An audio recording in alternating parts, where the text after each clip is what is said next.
Election എക്സ്പ്രസിൽ Chandy ഉമ്മനാണ് നമുക്കൊപ്പം. ഇവിടെ നിലമ്പൂരിൽ പല ചർച്ചകൾക്കിടയിൽ വളരെ പ്രധാനപ്പെട്ട ഒരു ചർച്ച Chandy Oommen style of campaigning ആണ്. വീട് കയറി ഓരോരുത്തരും നടന്ന് ഓടി കണ്ടുള്ള പ്രചരണമാണ്. ഇപ്പൊ എത്ര വീടായി? 2600 പരം വീടുകളായി. പക്ഷെ അതിപ്പം ഞാൻ ഇപ്രാവശ്യം എണ്ണം എടുത്തതേ ഉള്ളൂ. ഞാൻ 25 വർഷമായി. ഇതെന്റെ 25ാം വർഷമാണ്. 25ാം വർഷം എനിക്ക് ഓപ്പർച്യൂണിറ്റിയെ സന്തോഷമാണ്. പക്ഷെ 25 വർഷമായി ഇത് ഞാൻ ചെയ്യുന്നൊരു കാര്യമാണ്. ഇപ്രാവശ്യം ഒരു കണക്കെടുത്തത് മാത്രമേ ഉള്ളൂ. കാരണം എന്റെ അടുത്ത് പ്രിയപ്പെട്ട ജയന്തേട്ടൻ പറഞ്ഞു 3000 വീട് കയറണമെന്ന് പറഞ്ഞു. എന്തോ ഭാഗ്യത്തിന് ആ ടാർഗറ്റ് എത്തുന്നു. പക്ഷെ ഇച്ചിരി സ്പീഡ് കൂടുതലാണ്. വീട് കൂടുതൽ പരാതി ഉണ്ടല്ലോ കൂടുതലവർക്ക്. കുറച്ച് പരാതികളുണ്ട്.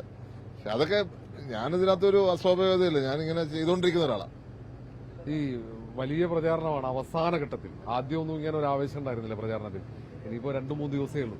എങ്ങനെയാണ് വീട് കയറുമ്പോഴാണ് ശരിക്കും പൾസ് അറിയാൻ പറ്റുക? എങ്ങനെയുണ്ട് ഇതിലും? അല്ല, എനിക്ക് വലിയ പോസിറ്റീവ് ഫീഡ്ബാക്കും റെസ്പോൺസുമാണ്. നമ്മൾ ചെല്ലുമ്പോൾ വളരെ സ്നേഹത്തോടുകൂടിയാണ് വീട്ടുകാർ നമ്മളെ സ്വീകരിക്കുന്നത്. നമുക്ക് കുറച്ച് സമയം നിൽക്കാൻ പറ്റുന്നുള്ളെങ്കിലും ഒരു പോസിറ്റീവ് റെസ്പോൺസാണ് ഞങ്ങൾക്ക് നിലമ്പൂരിനെ പറ്റിയുള്ളത്. ഞങ്ങളുടെ പ്രതീക്ഷയും ഇതിപ്പോ മാത്രമല്ല, എല്ലാവരും വീട് കയറിക്കൊണ്ടിരിക്കുക. പ്രിയപ്പെട്ട എല്ലാ നേതാക്കന്മാരും വീട് കയറിക്കൊണ്ടിരിക്കുന്നു. അതാണ് പൊതുവെയുള്ള ഗ്രൗണ്ട് ഫീഡ്ബാക്ക്. ഇവിടെ ഒരു പ്രധാനപ്പെട്ട പരാതി വന്നത് PV അൻവറൊക്കെ പറഞ്ഞതാണ്. മലയോര മേഖലയുടെ ഒരു പ്രതിനിധിയായിരുന്നു സ്ഥാനാർത്ഥിയാവേണ്ടത്. ഇപ്പൊ ചാണ്ടി ഉമ്മൻ മലയോര മേഖലയിൽ സഞ്ചരിച്ചിട്ടുണ്ടാവില്ല. അവരുടെ ഒരു മനസ്സ് എങ്ങനെയാണ്? മലയോര മനസ്സ് UDF-നൊപ്പം ഉണ്ടോ? കേരളത്തിലെ പൊതു മനസാക്ഷി UDF-നോടൊപ്പം. അപ്പൊ മലയോര മേഖലയിലെ ആൾക്കാരും UDF-നോടൊപ്പം. കാരണം ഇവിടെ ആരാണ് ഇവിടുത്തെ ജനങ്ങളുടെ പ്രശ്നം വരുമ്പോൾ ഇടപെട്ടുള്ളത്? UDF-ന്റെ സർക്കാരാണ് ഇതിനു മുമ്പ്. UDF സർക്കാർ പോയതിനു ശേഷം UDF-ന്റെ നേതാക്കന്മാരെ വരുന്നുള്ളൂ. ഇവിടുത്തെ MP രാഹുൽ ഗാന്ധി വയനാട് പ്രശ്നം നടന്നപ്പോൾ, വന്യജീവി ആക്രമണം നടന്നപ്പോൾ അവിടെ ഓടിയെത്തുക. ഏത് പ്രശ്നം വന്നാലും MP അടക്കമുള്ള എല്ലാവരും സജീവമായി നിൽക്കുന്നു. MLA-മാർ നിൽക്കുന്നു. കോൺഗ്രസിന്റെ ടോപ്പ് ലീഡർഷിപ്പ് ശ്രീ VD സതീശനടക്കമുള്ള നേതാക്കന്മാര് ഓടിയെത്തുകയാണ്. അപ്പൊ അങ്ങനെയുള്ള സാഹചര്യത്തില് UDF ആണ് അവരുടെ മനസ്സാക്ഷിയെ പ്രതികരിക്കുന്നതാണ് ഞങ്ങൾ പറയുന്നത്. കുടിയേറ്റ കർഷകരാണ്. നേരത്തെ പുതുപ്പള്ളി എന്നുള്ള ആൾക്കാരൊക്കെ അവിടെ ഉണ്ട്. അപ്പൊ കുറെ കുടിയേറ്റ കർഷകരാണ്. അവരുടെ ഒരു മനസ്സാക്ഷി മനസ്സ് അത് ഈ UDF-നൊപ്പം ഇത്തവണ ഉണ്ടാവുമെന്ന് പ്രതീക്ഷിക്കും. വലിയ ഒരു പ്രതീക്ഷയിലാണ്. കാരണം ഞങ്ങൾക്ക് പൂർണ്ണമായ വിശ്വാസമാണ്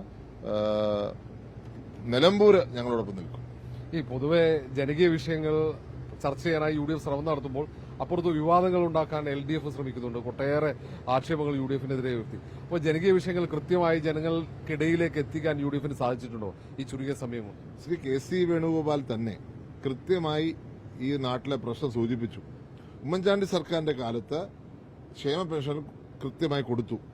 ഈ ഗവൺമെന്റ് അധികാരത്തിൽ വന്നിട്ട് ക്ഷേമ പെൻഷനുകൾ കൃത്യമല്ല, ഇലക്ഷനോടനുബന്ധിച്ച് മാത്രമാണ് കൊടുക്കുന്നതെന്ന് അദ്ദേഹം സൂചിപ്പിച്ചു. അതിനെയാണ് ഒരു ആദ്യത്തെ ഒരു വിവാദമാക്കി മാറ്റുവാൻ ശ്രമിച്ചത്. പക്ഷെ അത് ഇവിടുത്തെ ജനങ്ങൾ നേരിടുന്ന പ്രശ്നമല്ലേ? ഇവിടുത്തെ സർക്കാരിനൊരു ഉത്തരവാദിത്വം ഇല്ലേ? എല്ലാ മാസവും പെൻഷൻ കൃത്യമായി കൊടുക്കണ്ടേ? ഇവിടുത്തെ പാവപ്പെട്ട ഒന്നുമില്ലാത്ത സാധാരണക്കാരന് വേണ്ടി ഗവൺമെന്റ് കൊടുക്കുന്ന ഒരു പെൻഷനല്ലേ? അതിനെ എന്തുകൊണ്ട് ഡിലേ ചെയ്യുന്നു എന്നുള്ള ചോദ്യമാണ് ചോദിച്ചത്. മാത്രമല്ല, എത്ര പ്രശ്നങ്ങൾ ഇവിടെ ഉന്നയിക്കാറുണ്ട്. നമ്മുടെയൊക്കെ അറിയാം, വയനാട്ടിലെ പ്രശ്നങ്ങൾ ഉൾപ്പെടെ, കവളപ്പാറയിലെ പ്രശ്നങ്ങൾ ഉൾപ്പെടെ ഈ ഗവൺമെന്റ് ഏതെങ്കിലും ഒരു പ്രശ്നം, സാധാരണക്കാരനുമായി ബന്ധപ്പെട്ട പ്രശ്നം അഡ്രസ് ചെയ്തിട്ടുണ്ടോ? ഒരു പ്രശ്നം അഡ്രസ് ചെയ്തിട്ടില്ല. അവർക്ക് വേണ്ടത് വിവാദമാണ്. ആ വിവാദം ഉണ്ടെങ്കിൽ മാത്രമേ അവർക്ക് തങ്ങളെ തന്നെ മറച്ചു പിടിക്കാൻ സാധിക്കത്തുള്ളൂ. വളരെ എന്താ പറയുക, ജനങ്ങളുടെ മുന്നിൽ എല്ലാം തുറന്നിരിക്കുക. ഈ സർക്കാർ ഒന്നും ചെയ്യുന്നില്ലാത്ത കാര്യം ജനങ്ങളുടെ മുന്നിൽ നിൽക്കുക. അപ്പൊ അതിൽ നിന്ന് എങ്ങനെ മാറ്റാൻ സാധിക്കും? വിവാദം, ഇല്ലാത്ത വിവാദം ഉണ്ടാക്കിയെടുക്കുക. അതിനുവേണ്ടിയുള്ള ശ്രമമാണ് എല്ലാ തെരഞ്ഞെടുപ്പിലും നമ്മൾ കാണാറുള്ളത്. എന്റെ തെരഞ്ഞെടുപ്പിൽ വന്നിട്ട് പറഞ്ഞു ഉമ്മൻചാണ്ടി നരകത്തിൽ പോലും വിഷയത്തിനാകില്ല എന്നാ പറഞ്ഞു വരുന്നതാവും. പിന്നെ പറഞ്ഞു അയോധ്യയാക്കി മാറ്റാൻ ശ്രമിക്കുന്നു. ഈ തരത്തിലുള്ള വിഷയങ്ങളല്ല. ഞാൻ ചോദിക്കട്ടെ, എന്താണ് KC വേണുവിനെ ആക്രമിക്കുന്നത് ഇവിടെ വന്നിട്ട്? എന്താണ് വിഷയം? ജനങ്ങളുടെ പ്രശ്നം എന്താണ്? നിലമ്പൂരിന് വേണ്ടി ചെയ്തത്. നിലമ്പൂർ ബൈപ്പാസ് 9 വർഷമായി എവിടെ എത്തി? നിലമ്പൂരിലെ കോളേജ് എന്തുകൊണ്ട് കോളേജ് കടയുടെ മേളിലിരിക്കണു? സ്വന്തമായി ബിൽഡിംഗ് ഇല്ല. നമ്മൾക്കറിയാം, പ്രിയപ്പെട്ട പ്രതിപക്ഷ നേതാവ് പോയി ഒരു ചെങ്ങാടത്തിലൂടെ പോയത് കണ്ടു. അവിടെ പാലം എവിടെ? ഈ ചോദ്യങ്ങൾക്ക് മറുപടി പറയുവാൻ ഇടതുപക്ഷ മുന്നണി തയ്യാറായിട്ടുണ്ടോ? തയ്യാറായിട്ടില്ല. അവർക്കുള്ളത് KC വേണുഗോപാലിനെ ആക്രമിക്കാനും, KC വേണുഗോപാൽ ഇത് പറഞ്ഞു, അല്ലെങ്കിൽ കോൺഗ്രസ് പാർട്ടിയുടെ നേതാക്കന്മാർ അത് ചെയ്തു, ഇങ്ങനെയുള്ള വിവാദങ്ങൾ ഉണ്ടാക്കുക മാത്രമേ അവർ ശ്രദ്ധിക്കുന്നുള്ളൂ. യഥാർത്ഥ വിഷയത്തിൽ നിന്ന് വഴിതെമാറി പോവുകയാണ്. കാരണം അവർക്കറിയാം ഞങ്ങൾ തുറന്നു കാട്ടപ്പെടും. ഈ സർക്കാരിന്റെ നയിക്കുന്ന മുഖ്യമന്ത്രി പിണറായി വിജയൻ തന്നെ കഴിഞ്ഞ ദിവസങ്ങൾ ഇവിടെ ക്യാമ്പ് ചെയ്യാണ്. ആത്മവിശ്വാസമുള്ളത് കൊണ്ടല്ലേ പിണറായി വിജയൻ ഇവിടെ ക്യാമ്പ് ചെയ്ത് പ്രവർത്തനങ്ങൾ ഏകോപിപ്പിക്കുന്നത്?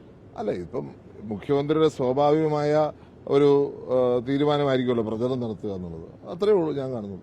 ഈ ഉമ്മൻചാണ്ടി സ്റ്റൈൽ എന്ന് പറയുന്ന ഒരു സ്റ്റൈൽ കേരളത്തിനുണ്ട്, ജനകീയ വിഷയങ്ങൾ ഇടപെടുന്നതിലും ഭരണനിർവഹണത്തിലൊക്കെ. അപ്പോൾ അങ്ങനെ ഒരു നേതൃത്വം അത് കോൺഗ്രസിലാണെങ്കിലും ഇപ്പോൾ LDF-ലാണെങ്കിലും ഒക്കെ അങ്ങനെ ഒരു ഭരണ നേതൃത്വത്തിനുള്ള ഒരു പ്രതീക്ഷ ഇനി കേരളത്തിന് അങ്ങനെ ഒരു പ്രതീക്ഷ വെക്കാൻ പറ്റുമോ? തീർച്ചയായിട്ടും അടുത്തൊരു കോൺഗ്രസ് മുഖ്യമന്ത്രി ഉണ്ടായിരിക്കും എന്നുള്ള കാര്യത്തിൽ യാതൊരു സംശയവുമില്ല. ആ കോൺഗ്രസ് മുഖ്യമന്ത്രി ആരായാലും അവർ KSUവിലൂടെ യൂത്ത് കോൺഗ്രസിലൂടെ കടന്നു വന്നവരാണ്. അപ്പോൾ KSUവിന്റെ യൂത്ത് കോൺഗ്രസിന്റെയും ശൈലി തന്നെയാണ് ഉമ്മൻചാണ്ടിയുടെയും ആന്റണിയുടെയും ഒക്കെ ശൈലി. ആ ശൈലി അടുത്ത മുഖ്യമന്ത്രിക്ക് ഉണ്ടായിരിക്കും ആരായാലും. ചേട്ടാ, ഈ തെരഞ്ഞെടുപ്പ് തുടങ്ങുന്ന ഘട്ടം മുതൽ സ്ഥാനാർത്ഥി നിർണയവുമായി ബന്ധപ്പെട്ട് ഉയർന്നു വന്ന സംഭവ വികാസങ്ങൾ, അതിനുശേഷം ജമാഅത്തെ ഇസ്ലാമിയുമായി ബന്ധപ്പെട്ട് വന്ന വിഷയം, ഏറ്റവും ഒടുവിൽ പെട്ടിയുമായി ബന്ധപ്പെട്ട് വന്ന വിഷയം, ഇവിടെ വികസന വിഷയങ്ങൾ കൃത്യമായി അക്കമിട്ട് നിരത്തി പ്രചരണം നടത്താൻ കഴിയാതെ പോകുന്നുണ്ട് എന്നൊരു കാര്യമുണ്ട്. അത് 100% ഉറപ്പല്ലേ. ഇപ്പൊ എന്തിനാണ് ഷാഫിയും രാഹുലിനെ ടാർഗറ്റ് ചെയ്തത്? അവര് ഇവിടെ ശക്തമായി ഉള്ള രീതിയിൽ ഇടതുപക്ഷത്തെ എതിർത്തുകൊണ്ടിരിക്കുക. അദ്ദേഹം പാലക്കാട് മത്സരിക്കുമ്പോഴും ഒരു വിധം ഉണ്ടാക്കി, ഇവിടെ വന്നിട്ടും എങ്ങനെയും കുടുക്കുക എന്നുള്ളത്, എന്നിട്ട് കുറ്റം അവരുടെ തലയിൽ ചാർത്തുക. ഇതാണ് ഇടതുപക്ഷത്തിന്റെ പൊതു സമീപനം. അതിപ്പം അത് അംഗീകരിക്കാൻ പറ്റുന്നൊരു സാഹചര്യമല്ല. വിവാദം ഉണ്ടാക്കിക്കൊണ്ട് രക്ഷപ്പെടാന്ന് ആരും വിചാരിക്കണ്ട. താങ്കൾ സോഷ്യൽ മീഡിയയിൽ എന്തുകൊണ്ടാണ് സജീവമല്ലാത്തത്? ഞാൻ സോഷ്യൽ മീഡിയയിൽ ഫേസ്ബുക്ക് ഉണ്ട്, എനിക്ക് ഇൻസ്റ്റാഗ്രാം ഉണ്ട്. ഇത് സജീവമല്ല എന്ന് പറഞ്ഞാൽ ഞാനെന്ത് ചെയ്യും? അല്ല, ഈ റീൽസുകളിലൊന്നും വലുത് കാണുന്നില്ല, അതാണ് ഒരു സ്റ്റൈൽ. എനിക്കും റീൽസ് ഉണ്ടല്ലോ. എനിക്ക് എന്റെ ഫേസ്ബുക്ക് ലൈവ് ഉണ്ട്. എനിക്ക് എന്റേതായ ഫോട്ടോസ് ഞാൻ ഷെയർ ചെയ്യാറുണ്ട്. പ്രചരണത്തിന്റെ ഒത്തിരി കാര്യങ്ങൾ ചെയ്തിട്ടുണ്ട്. അപ്പം ഞാനും റീൽസ് ഇടുന്ന ആളാ. അപ്പൊ റീൽസിലൂടെ ജനങ്ങളോട് സംവദിക്കാനാണോ ഇഷ്ടം, അല്ലെങ്കിൽ നേരിട്ട് ജനങ്ങളോട് സംവദിക്കാനാണോ? അല്ല, എല്ലാം വേണമല്ലോ. ഇപ്പൊ അൺഫോർച്ചുനേറ്റ് ഒരു പ്രചരണം നടക്കുന്നത്, ചിലർ റീൽസും റിയൽ എന്നൊക്കെ പറഞ്ഞൊരു പ്രചരണം നടക്കുന്നത്, അതൊന്നും ഒരു ശരിയായിട്ടുള്ള കാര്യമല്ല. എല്ലാവരും പ്രവർത്തിച്ച് തന്നെയാണ് ഈ പാർട്ടി നിൽക്കുന്നത്. ഈ പാർട്ടിയിൽ പ്രവർത്തിക്കുന്ന നേതാക്കന്മാരെല്ലാം അവര് പ്രവർത്തിക്കുന്നതോടൊപ്പം തന്നെ പ്രചരണം നടത്തുന്നുണ്ട്. അതിനോടൊപ്പം തന്നെ ചില മെറ്റീരിയൽസ് ഫേസ്ബുക്കിൽ സോഷ്യൽ മീഡിയ ഷെയർ ചെയ്യുന്നു. അതിനകത്തൊരു തെറ്റുമില്ല. ഞാനും ചെയ്യുന്നുണ്ട്, എല്ലാവരും ചെയ്യുന്നുണ്ട്. അതിലൊരു തെറ്റുണ്ടെന്ന് ഞാൻ കരുതുന്നില്ല. ഇവിടെ ഇപ്പോ ആരടൻ ഷൗക്കത്തും PV അൻവറും മോഹൻ ജോർജും സ്വരാജുമാണ് മത്സരിക്കുന്നത്. ഇതിൽ പ്രധാനമായിട്ട് LDF UDF മത്സരം എന്ന് പറയുമ്പോഴും PV അൻവർ എന്നൊരു ഫാക്ടറുണ്ട്. അത് UDFന് എതിരായിട്ടാണ് അത് സംഭവിക്കാൻ പോകുന്നത്, അല്ലെങ്കിൽ ഒരു സ്പോയിലറായിട്ട് വരുന്ന LDFനായിരിക്കും? ഞങ്ങൾക്ക് കോൺഗ്രസ് മാത്രമേ ഫാക്ടർ. PV അൻവറിനെ ഒരു ഫാക്ടറായിട്ട് കണക്കാക്കും. കോൺഗ്രസ് ആണ് ഫാക്ടർ. PV അൻവർ സർക്കാരിനെതിരെ ഗുരുതരമായ ആക്ഷേപങ്ങൾ ഉന്നയിച്ചാണ് രാജിവെക്കുന്നത്. അങ്ങനെ രാജിവെച്ച് പക്ഷേ UDFനൊപ്പം നിൽക്കാതെ സ്വതന്ത്രനായി മത്സരിക്കുന്നു. സ്വാഭാവികമായും UDFും PV അൻവറും ഒക്കെ ഒരേ വിഷയമാണ്. സർക്കാരിനെതിരെയുള്ള വികാരം ആളിക്കെത്തിക്കാനുള്ള ശ്രമമാണ്. അപ്പോൾ വോട്ട് വിഘടിക്കില്ലേ? അല്ല, ഞങ്ങൾ പറഞ്ഞു ഞങ്ങളുടെ കാൻഡിഡേറ്റിനെ ഞങ്ങൾ ഫോക്കസ് ചെയ്യുന്നു. അതാ ഞാൻ പറഞ്ഞു, കോൺഗ്രസ് ആണ് ഫാക്ടർ, UDF ആണ് ഫാക്ടർ. ഞങ്ങൾ ഞങ്ങളുടെ വർക്കുമായി മുന്നോട്ട്, ഞങ്ങളിപ്പോൾ ഒരു സ്ഥാനാർത്ഥിയെ പ്രഖ്യാപിച്ചു. ഞങ്ങളുടെ വർക്ക് പ്രിയപ്പെട്ട KC വേണുഗോപാലിന്റെ നേതൃത്വത്തിലും VD സതീശന്റെയൊക്കെ നേതൃത്വത്തിൽ, രമേശ് ചെന്നിത്തലയുടെ നേതൃത്വത്തിൽ, പ്രിയപ്പെട്ട ലീഗിന്റെ നേതാക്കന്മാർ സാദിഖലി തങ്ങള്, മുനവ്വർ തങ്ങള്, PK കുഞ്ഞാലിക്കുട്ടി എന്നിവരുടെ നേതൃത്വത്തിൽ, UDFിന്റെ എല്ലാ നേതാക്കളുടെ നേതൃത്വത്തിൽ, UDF കൺവീനറുടെ നേതൃത്വത്തിൽ ഇവിടെ സമർത്ഥമായി മുന്നോട്ട് പോയിക്കൊണ്ടിരിക്കുകയാണ്. അപ്പൊ അതിനെക്കുറിച്ചാണ് ഞങ്ങൾ ചിന്തിക്കുന്നത്. അതാണ് ഞങ്ങളുടെ ഫാക്ടർ. ഞങ്ങളെക്കുറിച്ച് മാത്രമേ ഞങ്ങൾ ചിന്തിക്കുന്നുള്ളൂ ഈ കാര്യത്തിൽ. ജനങ്ങളുടെ അടുത്ത് ഞങ്ങളുടെ വിഷയങ്ങൾ പറയുന്നു. ജനങ്ങൾ UDFിൽ വിശ്വസിക്കുന്നു, ഞങ്ങൾ പൂർണ്ണമായി വിശ്വസിക്കുന്നു. ശക്തമായ ഭരണവിരുദ്ധ വികാരത്തിന്റെ ആനുകൂല്യത്തിൽ UDF ജയിച്ചു കയറുമെന്നും അത് 2026 നിയമസഭാ തെരഞ്ഞെടുപ്പിനുള്ള ഒരു സൂചനയായിരിക്കുമെന്നും ഇപ്പോഴും UDF വിശ്വസിക്കുന്നു. അല്ല, ഞങ്ങൾ കുറെ കാര്യങ്ങൾ പറയുന്നുണ്ടല്ലോ. അത് ഭരണവിരുദ്ധമായിട്ടുള്ള കാര്യം മാത്രമല്ല, ഇവിടുത്തെ സ്ഥാനാർത്ഥിയെ പറ്റി ഞങ്ങൾ പറയുന്നുണ്ടല്ലോ. സ്ഥാനാർത്ഥി ഈ നാടിന്റെ വികസനം ഉറപ്പാക്കിയ ഒരു ജനനേതാവാണ്. ഇവിടുത്തെ പഞ്ചായത്ത് പ്രസിഡന്റായും മുനിസിപ്പാലിറ്റി ചെയർമാനായും ഒക്കെ നിന്നിട്ടുള്ള വളരെ സമർത്ഥനായ നേതാവും, അതുപോലെ തന്നെ സംസ്കാര സാഹിതിയുടെ വർഷങ്ങളോളമായിട്ടുള്ള പ്രസിഡന്റും ചെയർമാനും ഒക്കെ ആയിരുന്ന വ്യക്തിയാണ്. അതുപോലെ തന്നെയാണ് എന്റെ പിതാവ്. അദ്ദേഹത്തെ പറ്റി ഒരു പറഞ്ഞ പ്രസംഗം ഞാൻ കഴിഞ്ഞ ദിവസം കേട്ടു. നിലമ്പൂർ മുനിസിപ്പാലിറ്റിയാണ് ഏറ്റവും കൂടുതൽ പരിപാടി ഞാൻ പങ്കെടുത്തിട്ടുള്ള ഒരു മുനിസിപ്പാലിറ്റി. നിലമ്പൂരിലെ പരിപാടികൾ എനിക്ക് എഴുതി തരണം, ഞാൻ കേരളം മൊത്തം നടപ്പിലാക്കും. അപ്പൊ സ്ഥാനാർത്ഥിയെക്കുറിച്ചുള്ള പോസിറ്റീവ് ഞങ്ങൾ വലിയൊരു പോസിറ്റീവായിട്ട് നിൽക്കുന്ന ഒരു കാര്യമാണ്. സ്ഥാനാർത്ഥിയുടെ ഫാക്ടറാണ്. അപ്പം ജനങ്ങളിലേക്ക് ഇറങ്ങുമ്പോൾ ഞങ്ങൾക്ക് മനസ്സിലാക്കാൻ സാധിക്കും. കഴിഞ്ഞ ദിവസം ഞാനൊരു വീട്ടിൽ ചെന്നപ്പം ഒരു കുട്ടി ഈ സ്ഥാനാർത്ഥിയുടെ പടം വരച്ചു വെച്ചിരിക്കുക, എന്നിട്ട് എനിക്ക് തന്നു. അപ്പം സ്ഥാനാർത്ഥി ഒരു പോസിറ്റീവായിട്ട് ഫാക്ടറായി നിൽക്കുന്നു. ഞങ്ങളുടെ കാര്യങ്ങൾ ഈ രാജ്യത്തിന് വേണ്ടിയും ഈ സംസ്ഥാനത്തിന് വേണ്ടിയും UDF സർക്കാർ ചെയ്ത കാര്യങ്ങൾ അത് വിഴിഞ്ഞമടക്കം, കണ്ണൂർ എയർപോർട്ട് അടക്കം, കൊച്ചി മെട്രോ അടക്കം, അതെല്ലാം ഡിസ്കഷനിലാണ്. മാത്രമല്ല സർക്കാരിന്റെയും CPM-ന്റെ തെറ്റായ ചെയ്തികളും ഡിസ്കഷനിലാണ്. ചാണ്ടിയുമ്മൻ 4ാം നാൾ തെരഞ്ഞെടുപ്പാണ്. അത് കഴിഞ്ഞ് 2 ദിവസം ഇടവേള വോട്ടെണ്ണം. എത്ര ഭൂരിപക്ഷം ആര്യാട് ഷൗക്കത്തിന് ലഭിക്കും? ജനങ്ങൾ തീരുമാനിക്കും. താങ്കൾ പറഞ്ഞതിൽ വളരെ പ്രധാനപ്പെട്ട ഒരു ഫാക്ടർ എന്താ പറയുക, നമ്മളൊക്കെ പ്രചരണത്തിന് പോയപ്പോൾ കേൾക്കാത്തൊരു സാധനമുണ്ട്. സ്ഥാനാർത്ഥി ഒരു പ്രധാനപ്പെട്ട പോയിന്റ് ആണ്, ഞങ്ങൾ സ്ഥാനാർത്ഥിയെ മുന്നിൽ വെക്കുന്നു എന്ന് ഒരു UDF നേതാവ് ആദ്യമായിട്ടാണ് പറയുന്നത്. അത് നിങ്ങൾ പറയുന്നതായിരിക്കും. ഞാൻ എല്ലായിടത്തും കേൾക്കും. ഇന്നലെ മുല്ലപ്പള്ളി രാമചന്ദ്രന്റെ എന്റെ ചാർജുള്ള മീറ്റിംഗിൽ മുല്ലപ്പള്ളി രാമചന്ദ്രൻ വന്ന് അരമണിക്കൂർ സ്ഥാനാർത്ഥിയെ പറ്റിയാണ് പറഞ്ഞത്.